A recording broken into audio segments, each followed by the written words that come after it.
Tech companies have started to change how they design their products so they're more accessible to more people.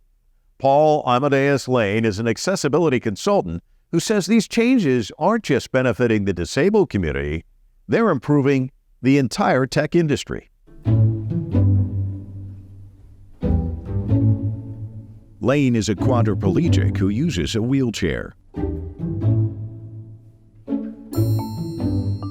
He draws on his personal experiences to give public talks and consult with game developers and consumer tech companies. We spoke at the Consumer Electronics Show in Las Vegas, where Lane is a longtime speaker and moderator at the annual event, which welcomed over 135,000 attendees this year.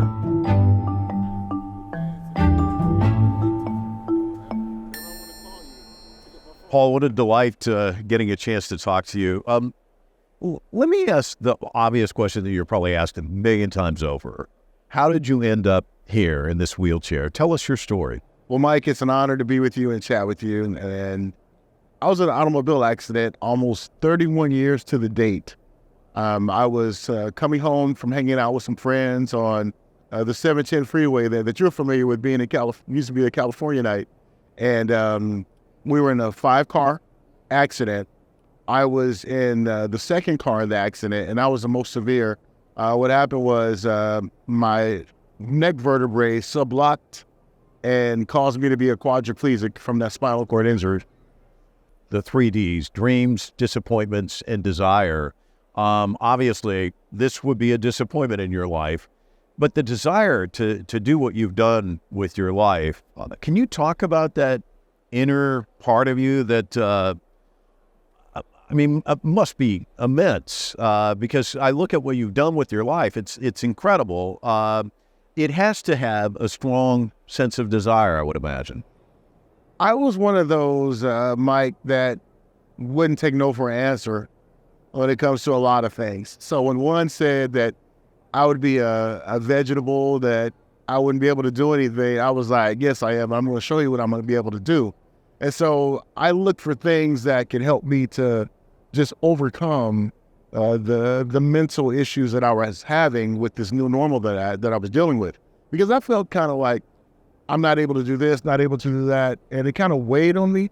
But then my old self started to kick in. I was like, no, you're that person that don't take no for an answer. You're the person that wants to push the envelope. So just try things. So I was like, hey, I want to get into broadcast. And so what's the best way to do this? I started researching that. I wanted to get into helping the tech world make products accessible for me. How do I do that? Started researching it. And then so I put those plans together in my mind, and I was like, whether if I fail or not, I'm just going to do it. Lane spent 8 months in the hospital recovering. Determined to live out his dreams, he started working in radio. In this world of technology, things are ever changing, rearranging. You need someone to help you out. In 2016, he created a show called Tech Zone, covering tech and health, education, and everyday life. Third and final segment of the show, Paul Amadeus Lane.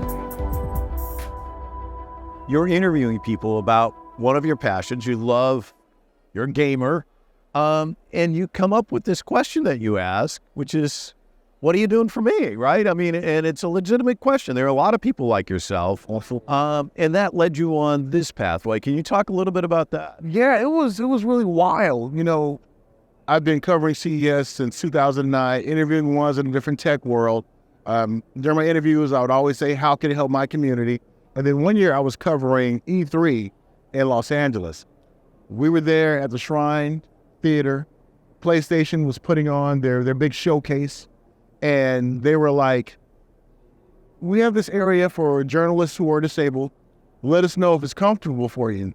So me and the lead counsel of PlayStation, we kind of struck up a friendship at that event. So we just kept in contact with each other. He reached out to me one day and said, we want to put together this accessible meet and greet at PSX 2017. So from that encounter, I was able to meet some gaming developers, game designers, and they were like, hey, we want to bring you in to have you work on different projects with us. I was like, really? He said, you get paid for it. So I was like, I'm all for it. Let's do it. So that kind of parlayed me into the accessibility consultant, my side hustle. So that's all that part of my career started down that trajectory. Where was the industry then? Where is the industry now with you actually helping to kind of guide it in the right direction? It was kind of like that glazed donut look that someone gives you, or that deer in the headlight. You know, that's how it was in the beginning, because they never heard about it. They never knew that this was something that they should be, I guess, really pondering, really thinking about. And the industry was really lacking in a lot of things, you know, especially when it comes to making sure the products were able to be used not only for the disabled community, but even the adult and aging population as well too, to be able to help them out. And so to see where it was over a decade ago to where it is now, I am like encouraged, I'm blown away, I'm inspired, I'm happy, because now we're having conversations here at CES with different panels about assistive and adaptive technologies, the evolution of accessible gaming, all these things that we never had, I never heard about over a decade ago here at CES. So I'm really pumped about it. Lane was part of the team that designed the PlayStation's Access controller. The controller is customized to fit a player's individual needs.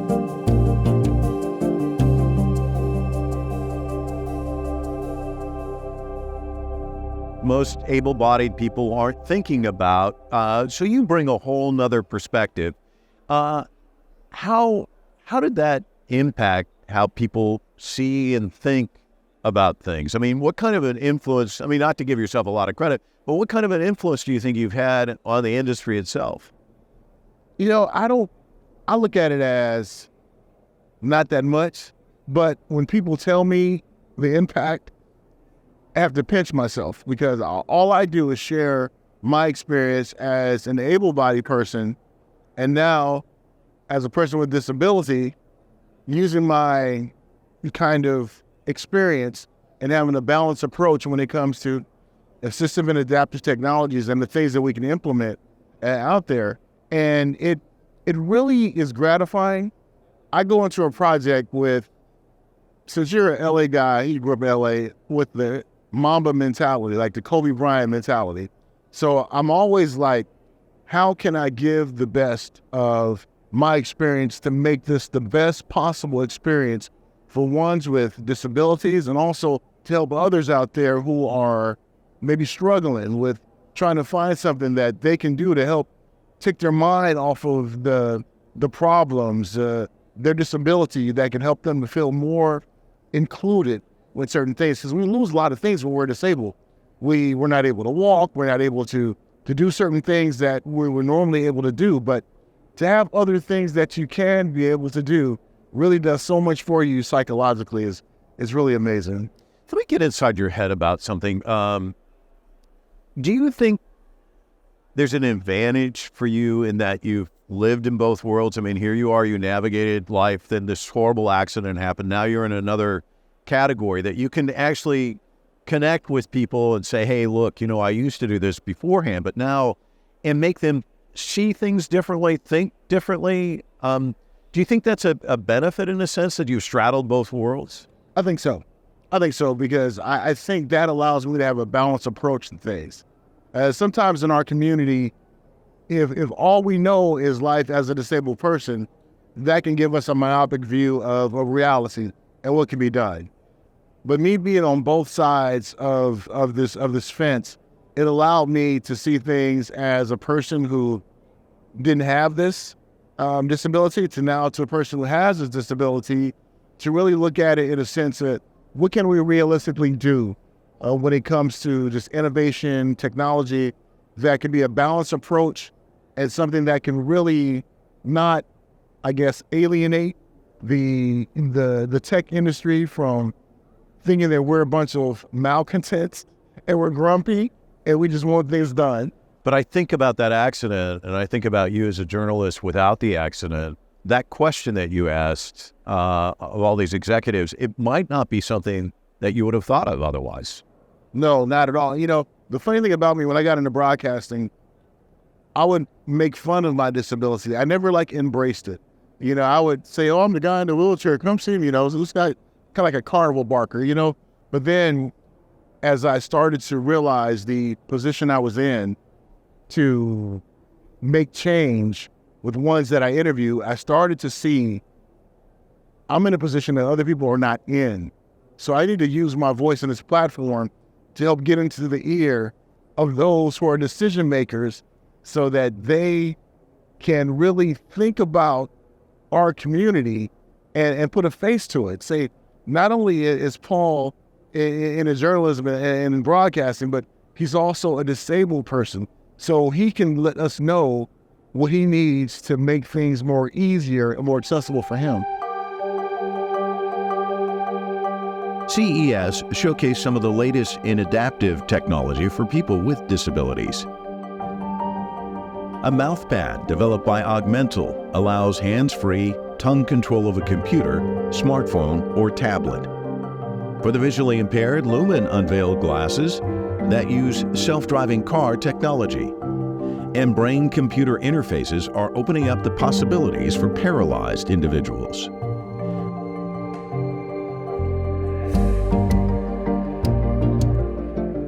Lane says discussions around inclusive design have come a long way since he first started attending the conference many years ago.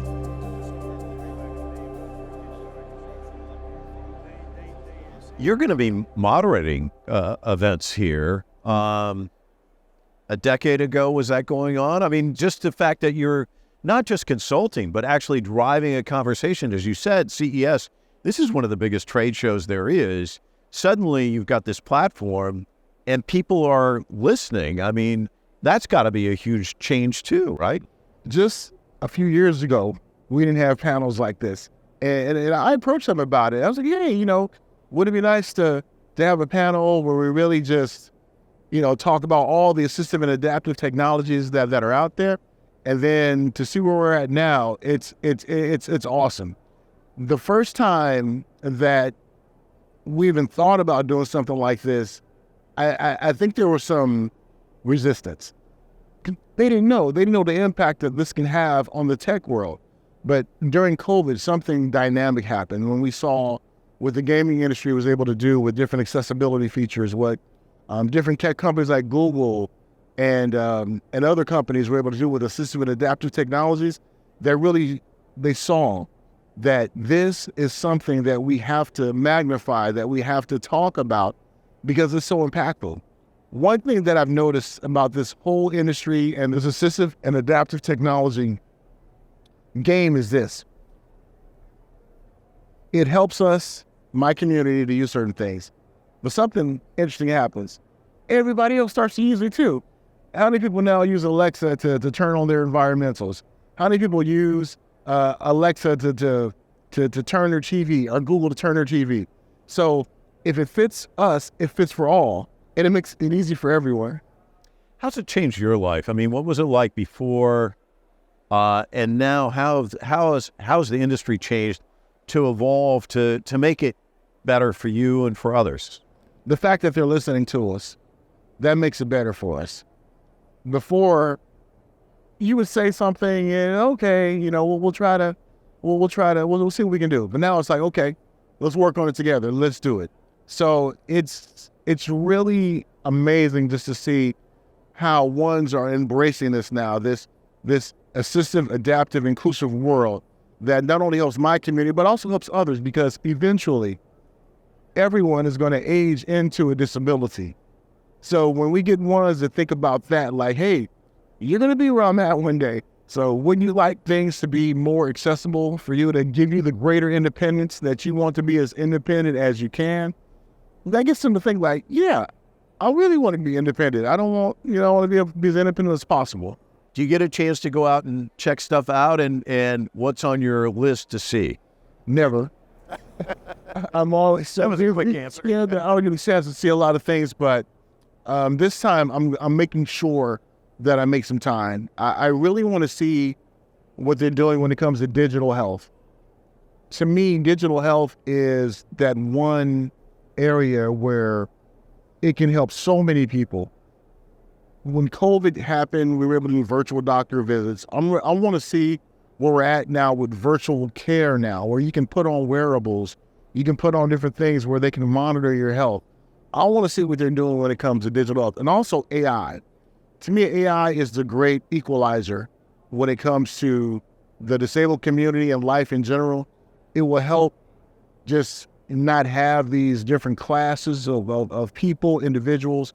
AI is going to be, to me, is going to be that great unifier and that great equalizer. So I want to see what they're doing in that space. You know, it's great that they've made advances and the industry's changing, adapting. But you always feel like, well, there can always be more. You know, you can always do more. What would inclusive tech community look like where you'd say, okay, job well done. I can retire and smile? I would say no more barriers when it comes to automotive. No more barriers when it comes to design and innovation. When it comes to things that we use on a daily basis, whether if it's personal care items, whether if it comes to bathrooms, whether if it comes to home design, when it comes to even experiences of going to sporting events, going to concerts. To me, when all those barriers are done, even like when it comes to aviation, getting on a plane, when I'm able to get into a plane on my wheelchair and have it locked in like I am in a wheelchair vehicle, to me, cruises as well too. So when ones like myself who are in wheelchairs and other disabilities can go somewhere without any pain points, without any frustrations, to me, that's job well done. That's when I will retire. That's when I'll come visit you out in Virginia and have some fun. What a delight talking to you. Thank you so much for finding time for us today. And Mike, thank you and the team for allowing me to tell my story and to be a part of this event.